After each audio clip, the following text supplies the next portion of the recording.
할렐루야. 오늘 이 새벽도 예수 그리스도 안에서 깨우며 2000년 전에 역사하시던 성령을 오늘도 믿고 예수의 부활과 예수의 생명이 여러분의 삶에 가져다주는 그 은혜와 그 사랑을 갈망하는 여러분에게 하나님의 은혜와 축복이 넘쳐나기를 간절히 축원합니다. 오늘 본문은 사도행전 4장 1절부터 12절 말씀입니다. 제가 말씀을 봉독해 드리겠습니다. 사도들이 백성에게 말할 때 제사장들과 성전 맡은 자와 사두개인들이 이르러 예수 안에 죽은 자의 부활이 있다고 백성을 가르치고 전함을 싫어하여 그들을 잡음에 날이 이미 저물었으므로 이튿날까지 가두었으나 말씀을 들은 사람 중에 믿는 자가 많으니 남자의 수가 약 5천이나 되었더라. 이튿날 관리들과 장로들과 서기관들이 예루살렘에 모였는데 대제사장 안나스와 가야바와 요한과 알렉산더와 및 대제사장의 문중이 다 참여하여 사도들을 가운데 세우고 묻되 너희가 무슨 권세와 누구의 이름으로 이 일을 행하느냐. 이에 베드로가 성령이 충만하여 이르되 백성의 관리들과 장로들아, 만일 병자에게 행한 착한 일에 대하여 이 사람이 어떻게 구원을 받았느냐고 오늘 우리에게 질문한다면 너희와 모든 이스라엘 백성들은 알라. 너희가 십자가에 못 박고 하나님이 죽은 자 가운데서 살리신 나사렛 예수 그리스도의 이름으로 이 사람이 강건하게 되어 너희 앞에 섰느니라. 이 예수는 너희의 건축자들이 버린 돌로서 집 모퉁이의 머릿돌이 되었느니라. 다른 이로서는 구원받을 수 없나니 천하 사람 중에 구원을 받을 만한 다른 이름을 우리에게 주신 일이 없음이라 하였더라. 아멘. 오늘 교회에서 영상 예배로 현재 드려지고 있고요. 또 온라인으로 예배드린 여러분을 위해서 이 시간 영상이 송출되고 있습니다. 오늘 성경 말씀은 우리가 기억하고 있어요. 3장에 보면은 성전 미문에서 구걸을 하던 이에게 베드로 여는 기도하기 위해 올라가다가 그를 붙잡고 이렇게 말하죠. 금과 은은 나오거니와 내게 있는 나사렛 예수의 이름으로 일어나 걸으라고 이야기합니다. 솔로몬 행각에서 일어났던 복음을 전하는 일들이 있었고 오늘 본문에 보면 그들이 어떤 복음을 전했는지 알만한 내용이 있습니다. 2절에 나오죠. 예수 안에 죽은 자의 부활이 있다고 백성에게 가르쳤다라는 거예요. 그런데 여러분 아십시오. 우리가 복음을 전하는 일들에 대해서 오늘 2절에 말하는 것처럼 이런 가르침을 싫어하는 이들이 허다하다라는 것이. 그러나 모두가 싫어하지만은 않습니다. 우리가 뿌렸던 복음의 씨앗은 반드시 열매를 거두게 되어 있습니다. 여러분, 수많은 사람들이 죽음에 이르렀고 수많은 사람들이 방에 이르렀고 수많은 사람들이 고통에 이르렀지만 이 복음은 2000년을 넘어서 아시아에 그리고 볼 일 없었던 그 동방의 한국이라는 이 땅까지 오게 되었고 우리는 이 복음의 능력 가운데서 오늘도 부름받아 하나님의 은혜와 축복이 무엇인지 우리는 아는 자들이 되었습니다. 정말로 성령이 이 땅에 오셔서 성령을 통해서 예수의 살아계심, 예수께서 이 땅에 오셨고 우리를 위해 죽으셨고 우리를 위해 다시 살아나셨고 우리를 위해 승천하신 예수님께서 다시 오실 것이라는 이 죽은 자의 부활과 능력과 다시 오셔서 심판하실 것을 믿고 나아가고 있습니다. 그래서 우리는 또 나가서 복음을 전하고 있고 이 복음의 능력은 많은 사람들이 방해를 받고 있지만 반드시 결실을 맺게 됩니다. 눈물을 흘리며 씨를 뿌리는 자는 반드시 기쁨으로 단을 거두리람처럼 오늘 본문에도 마찬가지예요. 은과 금은 없습니다. 내게 있는 나사렛 예수 이름밖에 없습니다. 그러나 하나님께서 일들을 통해 역사하십니다. 오늘 본문에 보십시오. 2장에서 3,000명의 성도가 더 부흥했던 것처럼 오늘도 방해받고 힘겹지만 여러분 이들이 전했던 이 복음의 능력이 어떤 결실을 맺는지 4절에 나옵니다. 말씀을 들은 사람 중에 믿는 자가 많으니 남자의 수가 약 5천이나 되었더라. 여러분 오늘도 그래서 우린 복음을 뿌립니다.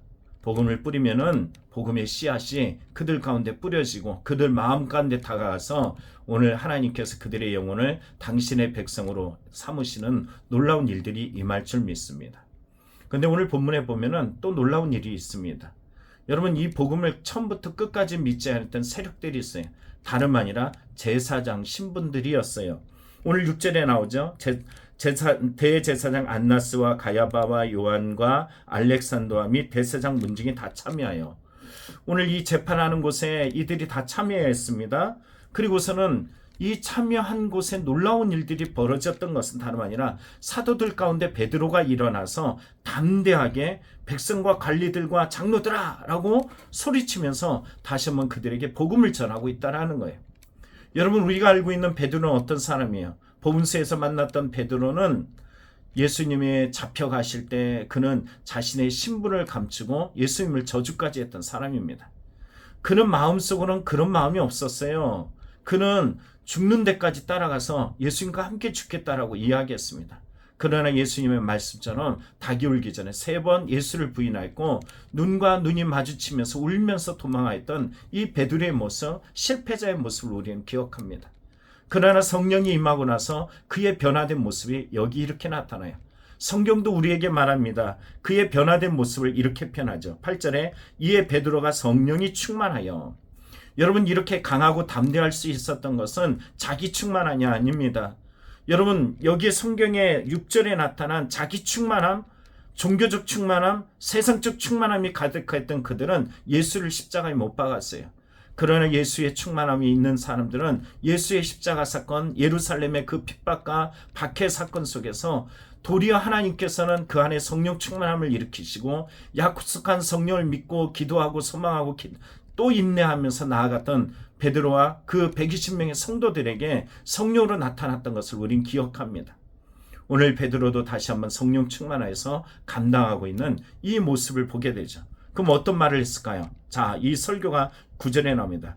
만일 병자에게 행한 착한 일에 대하여 이 사람이 어떻게 구원받았느냐고 오늘 우리에게 질문한다면, 그래, 야, 이 사람이, 이 병약한 사람이 어떻게 구원받았느냐라고 물어본다면은 이렇게 대답한다는 거예요. 10절에 말하죠.